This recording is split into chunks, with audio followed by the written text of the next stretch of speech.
There's a chill in the air. The new US Vice President arrived at the Munich Security Conference today with a message for Europe in general and his German hosts in particular. It wasn't very warm. Europe faces many challenges, but the crisis this continent faces right now, the crisis I believe we all face together, is one of our own making. If you're running in fear of your own voters, there is nothing America can do for you. Nor, for that matter, is there anything that you can do for the American people who elected me and elected President Trump. By resisting the rise of far-right parties like Reform UK and the AfD in Germany, Europe is resisting democracy itself, he said. In Britain and across Europe, free speech, I fear, is in retreat. It's rare to hear such derision at a diplomatic meeting. And trust me, I say this with all humor, if American democracy can survive 10 years of Greta Thunberg's scolding, you guys can survive a few months of Elon Musk. But what no democracy, American, German, or European, will survive is telling millions of voters that their thoughts and concerns, their aspirations, their pleas for relief are invalid or unworthy of even being considered. The German president also abandoned the politesse, which has sustained the transatlantic relationship for 80 years. What is certain is that the new American administration has a different worldview to ours, one that has no regard for established rules, established partnerships and trust. We cannot change that. We have to accept it and we have to deal with it. But I am convinced that it is not in the interest of the international community for this worldview to become the sole dominant paradigm. A lack of rules must not become the model for a new world order. Yesterday's attack in Munich, in which a young Afghan asylum seeker injured 36 people by purposely running them down, helped Mr Vance make his point. Even though America's homicide rate is nearly 7 times Germany's per head of population, with most killings carried out by people born in the US.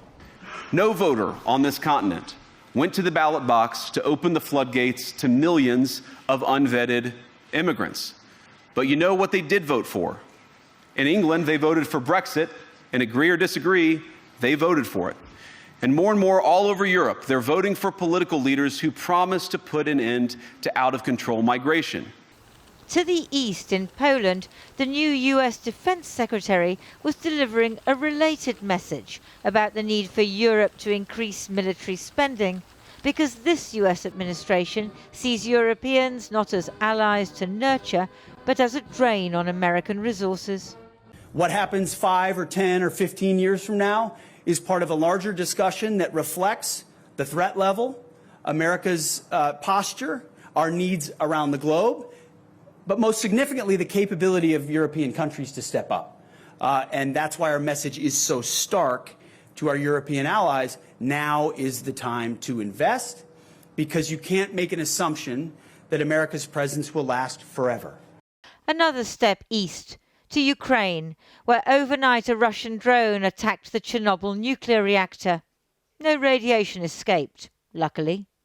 But this, in the eyes of the Trump administration, is Europe's problem and Ukraine's problem, because America doesn't necessarily see Russia as its enemy. Tricky for the Ukrainian president to navigate as he met American senators back in Munich. He needs them to convince President Trump that he, not Vladimir Putin, is America's real friend. I will meet with Russians, with only one Russian guy, with Putin, only after we will have common plan with Trump, Europe, and we will sit with Putin and stop the war. Only in this case I'm ready to meet, not in other compromises platforms. European politicians remember the Cold War, the alliance with the US against the Soviet Union, and before that, the joint project to fight fascism in World War II. But that's ancient history. 4,000 miles from Munich, in Washington, it's a new dawn. Well, a short time ago, I spoke to Latvia's Foreign Minister, Baiba Braja, who's in Munich, and began by asking what she made of Vice President Vance's speech. I think it has been a very different sort of beginning of the Munich conference in comparison to previous years. And it was seemingly purely sort of US internal politics more reflected in it than anything else that is on the European agenda or that we are discussing here in Munich. So that, of course, has created quite a bit of reaction. When you say quite a reaction, what do you mean? I mean, are people angry?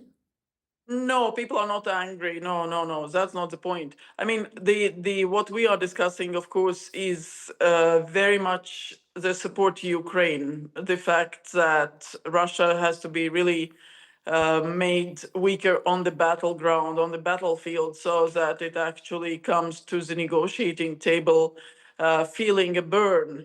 But that was not reflected in the speech. So that's where I think a bit of a disconnect in many of the recipients of the speech. We who sat in the room, of course, we felt that it was not exactly what we are discussing. Yes. But again, that's a legitimate way to express what the US reality is and what the vice president stands for. How do you feel in Latvia now as a result of the last few days of Donald Trump diplomacy?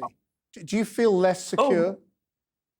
No, because again, there's a sort of very close ties that we have strategic partnership with the US and also as members of NATO. So we feel fine. Whether we are worried about Russia, Russia has been recognized as a threat to all the NATO allies. It's such an authoritarian, delusional regime next to you that, of course, makes you take your security very seriously. And that's what we do. Our defense spending is 3.5, 3.7, and we will grow it further. Yes, I mean, but for the last 2.5 years, you know, the narrative, if you like, around Ukraine from its allies in Europe has been that you cannot allow Russia any kind of victory on Ukraine. Otherwise, other countries like Latvia could also be threatened someday in the future. What Donald Trump is now talking about is clearly giving Russia something of what it wants. And that's precisely what everyone had warned against. And you seem quite sanguine about that and not at all threatened by it. The Baltic states were occupied for 50 years by the Soviets.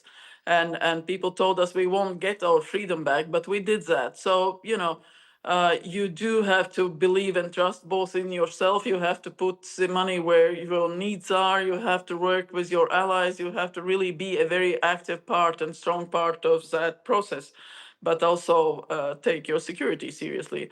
And that's why those messages from the administration, from Trump administration about higher defense spending, you know, and more energy independence for Europe, we fully support. That's exactly what we are doing.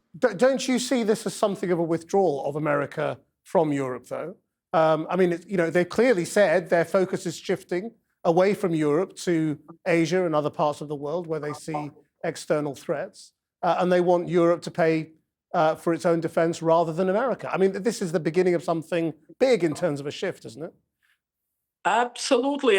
Europe should be much more serious, including UK, about its defense budgets, defense capabilities. But again, US and European relationship, it's just a real living relationship. So it has its ups and downs, but quite clearly, it's also for Europeans to step up and also to engage proactively with the administration.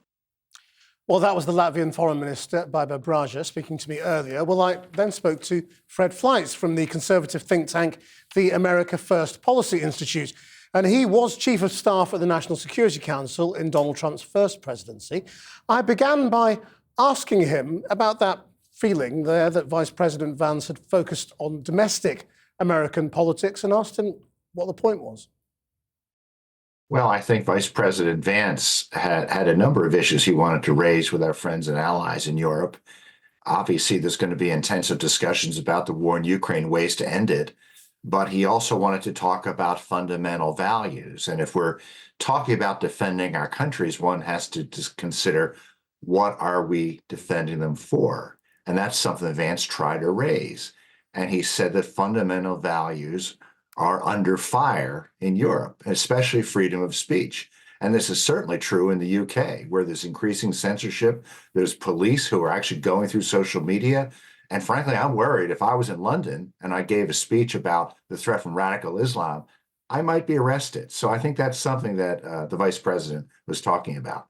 I mean, you would only be arrested if you broke the law on incitement or violence or in any other way. And what you're saying illustrates what a lot of people are saying about the vice president's speech, was that it was astonishingly ignorant about Europe and European history and European law and European democracy.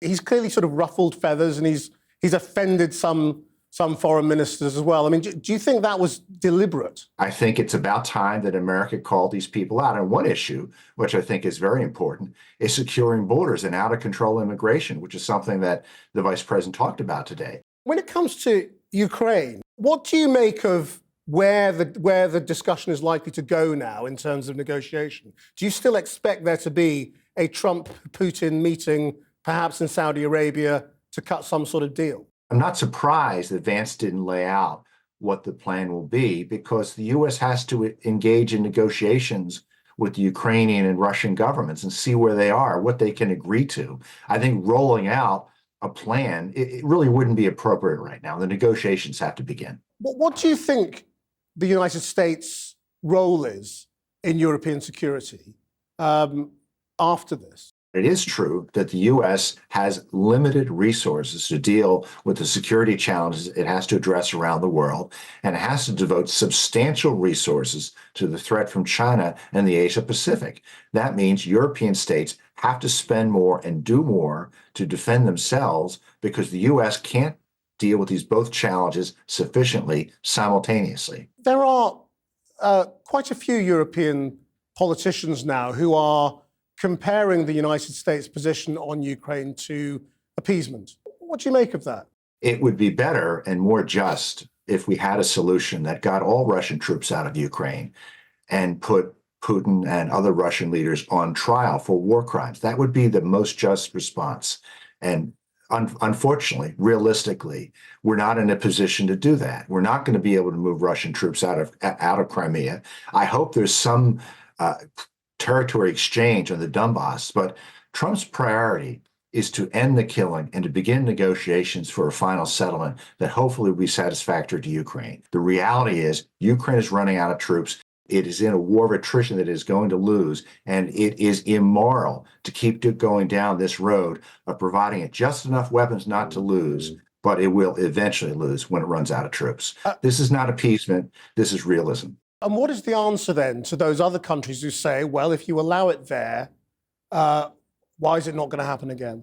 I think one reason the war in Ukraine broke out is because we had an exceedingly weak and foolish American president who didn't do what might have been necessary to stop this war from taking place. We have to do the groundwork when situations arise that could lead to conflicts like this. We have to prevent conflict like this breaking out in the future. But the fact that we have to come up with this incredibly imperfect solution for Ukraine doesn't mean there will be more invasions like it in the future. Let's see what happens. Mr. Fleitz, thank you very much. Good to be here.